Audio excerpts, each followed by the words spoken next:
Durante o período do Segundo Reinado no Brasil, existiam dois partidos principais, o liberal e o conservador, Luzias e Saquaremas. Nesse vídeo aqui você vai conhecer um pouco sobre esses partidos, entender qual a origem deles, bem como aí suas principais pautas e sua composição social. Além disso, você vai ver também como o imperador Dom Pedro II fazia para mediar os conflitos desses dois partidos, utilizando o famigerado poder moderador.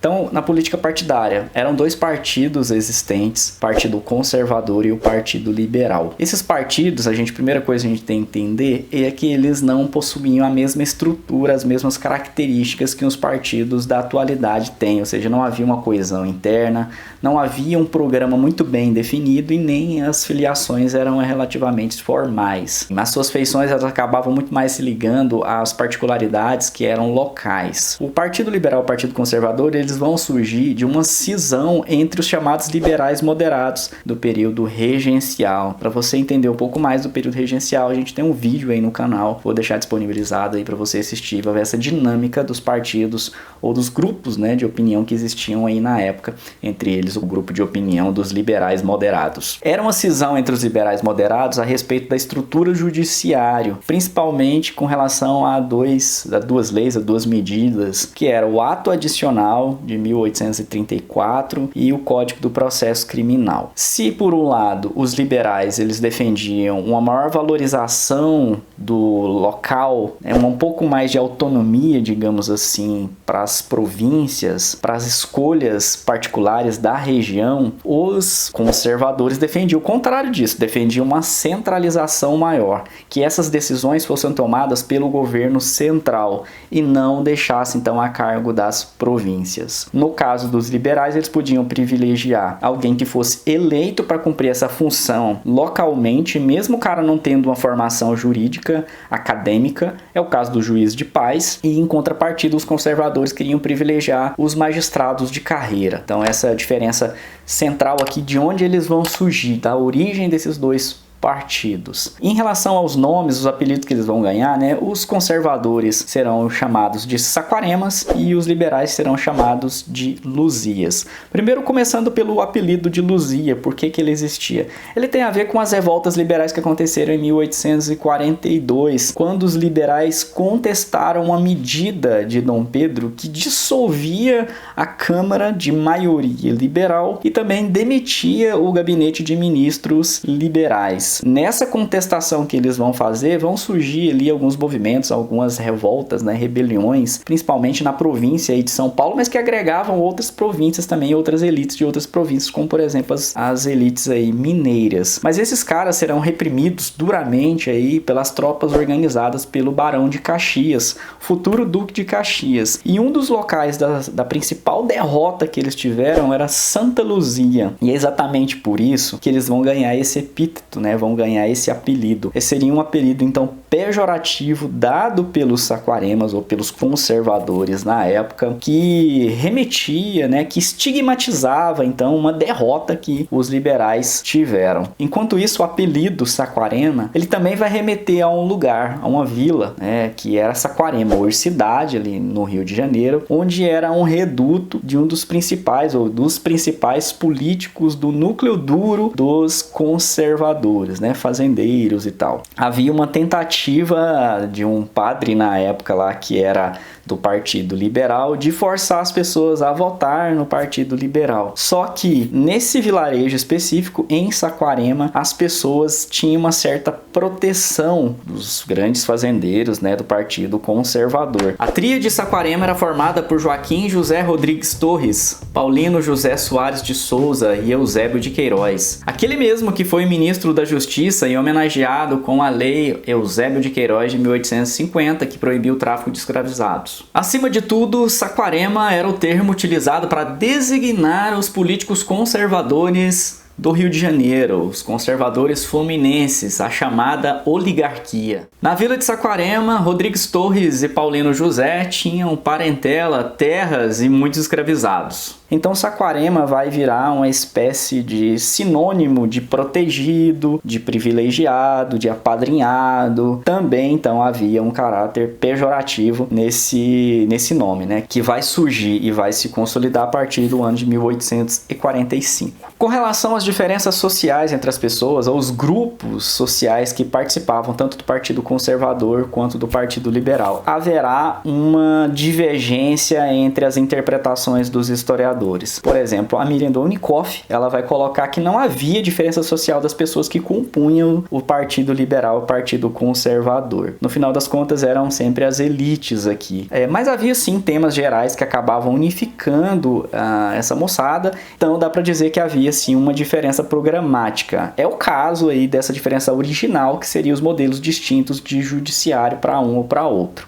Já outros autores, como por exemplo José Murilo de Carvalho, ele sim tenta estabelecer uma diferença social dos grupos que compunham liberais e conservadores. Os conservadores, para o José Murilo de Carvalho, seriam compostos por proprietários rurais de principalmente 3 províncias, Rio de Janeiro, Bahia e Pernambuco, magistrados, burocratas no geral, mas principalmente magistrados. Esses magistrados estavam interessados em uma pauta que tinha a ver com a própria corporação. Essa pauta era justamente a estrutura do judiciário, né, que os conservadores defendiam que tinham que se colocar juízes de carreira, juízes aí que tinham uma formação acadêmica. Então, portanto, esses magistrados vão se vincular ao Partido Conservador também para atender interesses aí próprios. Além do mais, havia também comerciantes e, sobretudo, comerciantes de grandes cidades, aponta José Murilo de Carvalho. Enquanto isso, os liberais também tinham proprietários rurais nas suas fileiras, principalmente do Sul. Eu colocaria também aí da região de São Paulo. Profissionais liberais, sobretudo advogados e jornalistas, e também magistrados, né? Magistrados que eram ex-conservadores. Esses não necessariamente estavam, pelo menos no seu entender, defendendo causas próprias, né? Causas particulares da sua profissão. Conservadores buscavam uma maior centralização, ou seja, que o poder estivesse muito mais vinculado ao governo central, e por contrapartida os liberais era o contrário, buscavam muito mais uma descentralização, ou seja, menos poder centralizado. Mas isso não significava que eles eram contra a monarquia, não era nada disso, não era tão radical assim esse federalismo dessa galera. Principalmente as análises mais tradicionais vão apontar que Saquaremas e Luzias eram todos farinhas do mesmo saco. Ou seja, eram as elites brasileiras econômicas que não estavam interessadas exatamente em mexer algumas estruturas desse país, principalmente a escravidão e também as grandes propriedades, ou seja, os latifúndios. Eles não queriam que essa estrutura fundiária do Brasil se modificasse e nem que o trabalho escravo acabasse, pelo menos nesse primeiro momento. Depois a gente vai ter algumas disputas e algumas mudanças ao longo do tempo, mas eles fechariam entre si. Haverá uma outra expressão muito corrente na época que também será usada por essa interpretação tradicional, que é: não há nada mais parecido com um Saquarema do que um Luzia no poder. Ou seja, dizia que os Luzias, embora eles pudessem ocupar uma posição ideológica aqui de centro e fizessem críticas e tal, exigissem determinadas reformas, mas quando estavam no poder acabavam também fazendo de tudo para manter as estruturas econômicas e políticas que já existiam nesse determinado momento.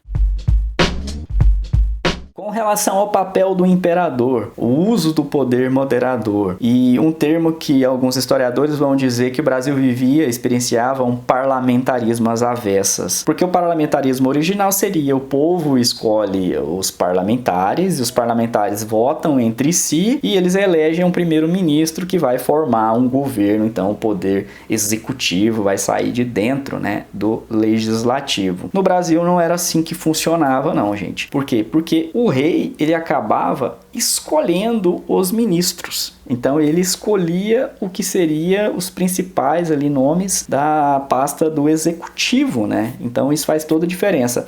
E isso tem a ver com o poder moderador. Sobre o poder moderador, a gente tem um outro vídeo no canal, que é a respeito da Constituição de 1824, onde esclarece aí os pontos do poder moderador. Mas entre as funções que o poder moderador tinha, era de dissolver o parlamento, dissolver a Câmara. Sempre em caso de salvação nacional, nacional, mas quando seria essa salvação nacional, quem determinaria o que seria uma salvação nacional, isso dependeria da interpretação do próprio imperador. Quando ele achasse que era necessário a salvação nacional, ele poderia então, portanto, dissolver a Câmara, convocar novas eleições. E o Dom Pedro II vai usar esse artifício várias e várias vezes. Sempre quando havia um impasse entre o executivo, entre esse corpo, esse conselho de ministros e os deputados, a maioria dos deputados, ele podia ou dissolver a Câmara, convocar novas eleições, ou ele podia demitir o gabinete de ministros, né? E ora ele fazia uma coisa, ora ele acabava fazendo outra. Ele escolhia esse gabinete aqui de ministros a partir dos dois partidos, era do liberal e do conservador. Enfim, e